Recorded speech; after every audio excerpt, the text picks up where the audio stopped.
బ్రహ్మంగారి కాలజ్ఞానం గురించి మనందరికీ తెలుసు. ఆయన చెప్పిన ఎన్నో విషయాలు మనం మనుగడ సాగిస్తున్న భూమిపై సంభవించాయి, ఇక రానున్న కాలంలో సంభవించబోతున్నాయి. ఈ రోజు ఈ వీడియోలో బ్రహ్మంగారు చెప్పిన కాలజ్ఞానం 2024లో జరిగినవి మరియు 2025లో జరగబోయే వింతలు, విశేషాల గురించి తెలుసుకోబోతున్నాం. ఆయన ఇప్పటివరకు భవిష్యత్తులో జరిగే అనేక సంఘటనలని, విషయాలని ముందుగానే దర్శించి వాటిని తాళపత్ర గ్రంథాలలో భద్రపరిచారు. మరి ఆయన వ్రాసిన కాలజ్ఞానం ఎక్కడుంది? ఇప్పటివరకు బ్రహ్మంగారు చెప్పిన విషయాలేంటి? కలియుగంలో ఆయన జన్మించే ముందు ఎలాంటి సంఘటనలు చోటు చేసుకుంటాయనే విషయాల్ని మనం ఇప్పుడు తెలుసుకుందాం.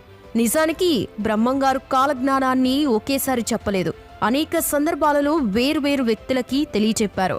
అంతేకాకుండా చాలా భాగాన్ని ఒకే చోట పాతిపెట్టారు. ఆ తర్వాత దానిపైన చింత చెట్టు కూడా వచ్చింది. కాలజ్ఞానాన్ని ఆయన ఎందుకు పాతిపెట్టారు, ఇలా ఎందుకు చేశారు అనే దానికి ఇప్పటివరకు కూడా జవాబు దొరకలేదని చెప్పుకోవాలి.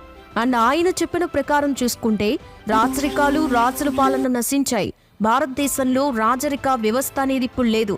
ఒక అమ్మ 16 సంవత్సరాలు రాజ్యమేలుతోందని ఇందిరాగాంధీ పరిపాలించే పాలన గురించి ఆయన 500 ఏళ్ల క్రితమే చెప్పారు. అలాగే బ్రాహ్మణుల అగ్రహారాలు నశించిపోతాయని ఇప్పటి వరకు తెలియదు, కానీ 100 సంవత్సరాల కిందటి వరకు కూడా బ్రాహ్మణులకి 100 ఎకరాలలో అగ్రహారాలు ఉండేవి. ప్రస్తుతం అలాంటి అగ్రహారాలు మనకి ఎక్కడ కనిపించవని చెప్పాలి.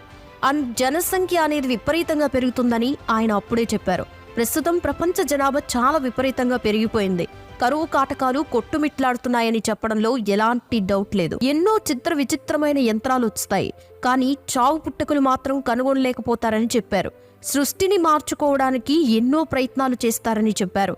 చనిపోయిన వారిని బ్రతికించే యంత్రం, మనిషిని పుట్టించే యంత్రాన్ని మాత్రం ఎప్పటికీ కనుక్కోలేరని చెప్పారు. బహుశా ఆయన చెప్పింది నిజమే, ఎందుకంటే ఆర్టిఫిషియల్ ఇంటెలిజెన్స్ ద్వారా మనిషిని పోలిన మరబొమ్మలని అండ్ మనుషుల మాటలకి సమాధానం ఇవ్వగలిగే మరబొమ్మలని తయారు చేయగలిగాడు. కానీ మనిషిని పుట్టించగలిగిన యంత్రాన్ని కానీ, మనిషి చావుని ఆపగలిగిన యంత్రాన్ని కానీ కనుగొనలేకపోయాడని చెప్పొచ్చు.